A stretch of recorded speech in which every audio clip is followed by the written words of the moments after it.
ganun po, ngayon babalik na si Yorme Isko Moreno. Ano pong masasabi niyo? Masaya po. At pabalik na ulit yung sigla ng Maynila. Kanina po, yung mga sinabi po ni Yorme, ano pong ano niyo? Komento niyo po dun. Yun po. Maganda naman po talaga yung ginawa niya. So, kailangan pong ibalik niya po ulit. Tanong ko lang po, nung pandemya po ba, pinabayaan kayo ni Mayor? Hindi po. Lagi po kaming suportado ni Mayor.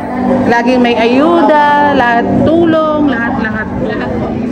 And meron po ba kayo mensahe kay Mayor Isko Moreno? Yun po. Kaya gusto po namin talaga siya bumalik para bumalik din po yung mga dating suporta niya sa Maynila. Kaya balik na rin po yung peace and order.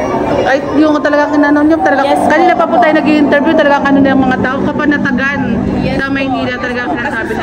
sa todo ko yun, bumalik po yung mga green, mga sobra. As in, mga minors po, laging nasa labasan na lagi. So, hindi siya kagaya dati nung kay Mayor na may disiplina. At saka yung panahon ni Mayor, talaga naglilibot po siya kahit Yes, gabi po, po. di ba ma'am? And may mensahe ka po ba ng pasasalamat?